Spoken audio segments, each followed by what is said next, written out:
soloko sibhinqa nkangeleko nakujongeka kokuba sibhinqile umbhinqo wasingqasengqondo ngenjongo yokugcina isidima nesithozela somsontsondo. You have just listened to one of the most prominent praise singers in Africa, Jessica Mbangeni, a South African praise singer who has become one of the leading voices in the continent.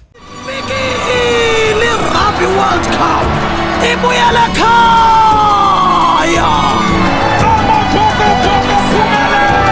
sisizwe nenkokeli yethu uCaptain Siyakolisi sithatha intshinga yesine ngokukhalipha. Praise poetry is so embedded in our DNA that you cannot divorce it from our experience. Children in the traditional African society were taught to be proud of who they are. One of the ways they could do this is through singing praises about themselves. So one of the most important ways a child knew about their ancestry is by creating songs and learning about their environment. I am the daughter of inspiration and ambition, the daughter of original culture and motivation. Mayikule e-Africa. This self-praise was so important because it rooted the child to their culture. It reminded them of their ancestors. They even praised their localities, their physical localities, so that someone could say that my origins are this place, I'm from this place. Praise poems, therefore, reminded these children as they grew up to be proud of their cultures, to be proud of their heritage. And some of these praises also they were told to sing so that they could envision the future. They could say that this is who I want to be. I am a strong person who is determined and my heritage is strong. I am a descendant of a king and I'm going to be a very important person in life.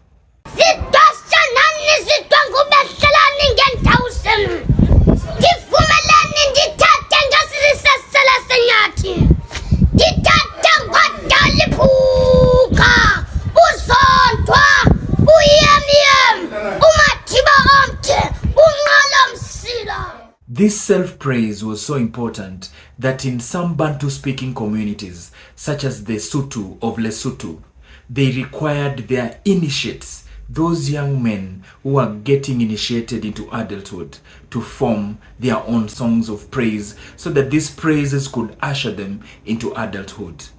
Ngwanana wa Mosotho Ki bua hantle ka pabala mmabotle sila tsatsi eo ditshomo di mo hlalosang lebitso la morwetsana ke tlotlisang ya theileng setswalle le kgaitsedi ya ka horisang. So the first form of praise songs are these ones where an individual praises themselves. In our communities also, we had experts, praise singers. They were the librarians of our history. They were the ones who kept our history intact. They were supposed to be the custodians of all praise songs, and they were allowed also to come up with their new ones, their own, so that they could talk about the present times and talk about the current events. In the southern parts of Africa, we call these people Imbongi, the praise singers. Individuals like Jessica Mbangeni and Zolani Mkiva. Zolani Mkiva was the official praise singer of Nelson Mandela. Look at this clip where he performs during Nelson Mandela's memorial service.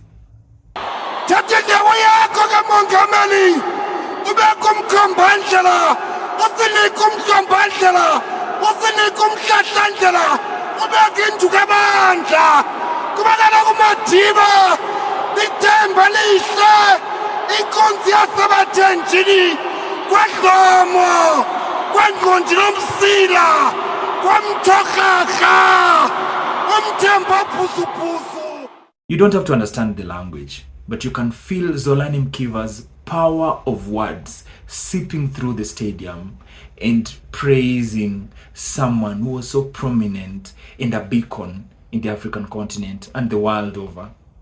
In West Africa, we call these individuals the griot or jali.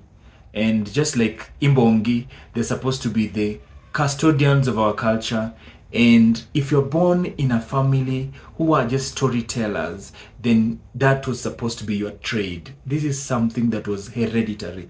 It was handed down through generations. Sana Jabarte was born into one of those families called griots, the daughter of a Gambian father and a British mother.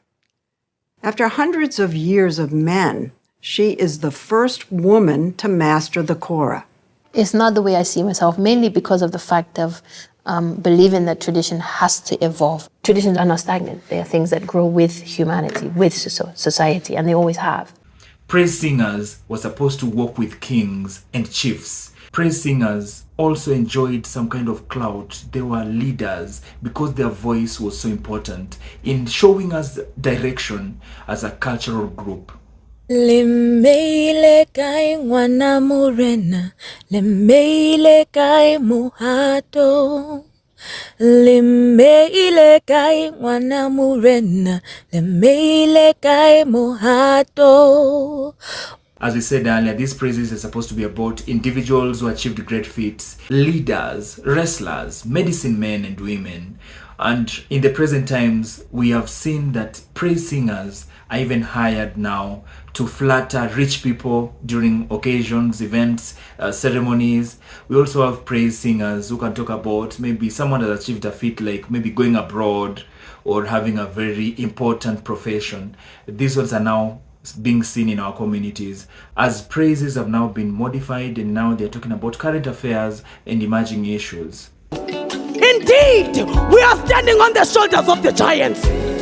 Ashalat Makeke, Aitamduana, Lilian Goyi, Gertrude Shope, Nasiviwa Mapisa Ngakula, and Jimutecha, Winnie Matigizela Mandela, Batabila Shamini, Miriam Makeba, Busim Shango, Dolly Ratebem, Dorothy Masuka, Namshanko Nyani, Spongile Kumalo.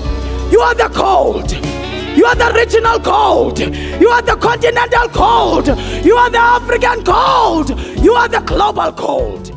In the Luo community of Kenya, right now, we can have even singers just composing songs, and the whole song is about a doctor, or the whole song is about a lawyer, or just someone who is rich. These are still praises, and these are still praise songs. They have their roots in our oral tradition, and they play a very important role because they tell us the characteristics that we should be looking out for, the people we are supposed to be looking up to, and the historical figures that we should not forget about.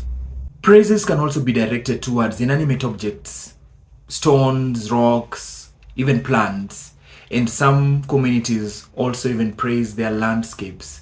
These are still praise songs. Some of them actually even praising the gods, and we are going to look at this later when you look at the religious songs. I speak to your minds and I speak to your hearts. Hear me, if you will, sent from up above to Lesotho, our motherland. You will have more because the Lord says so. To Lesotho, our motherland. Yeah, to Lesotho, our motherland. To Lesotho, our motherland. Sometimes we can sing praises towards our domestic animals. In the Luya community, when they're doing those bullfighting competitions, everyone is supposed to praise their bull. So at that point, you can sing a song that says that your bull is the strongest, it's ferocious, it's going to win. So still, that is a praise song. So praise songs are supposed to be directed towards individuals, domestic animals, landscapes, gods, and even inanimate objects. From all these examples, we can see that praise poetry formed a very integral part of our lives in the traditional African society. They reminded us that we're supposed to be proud, and once you can tell yourself that you are worthy, no one can bring you down. It was very important that we sing our praises so that we can handle anything that life throws at us. Take courage! Akwayikho mamntu phambi kwakho kuya yonke imihla ukudla kwakho bomi kodwa yomelela ukhaliphe. Be strong and courageous. Sithi amandla!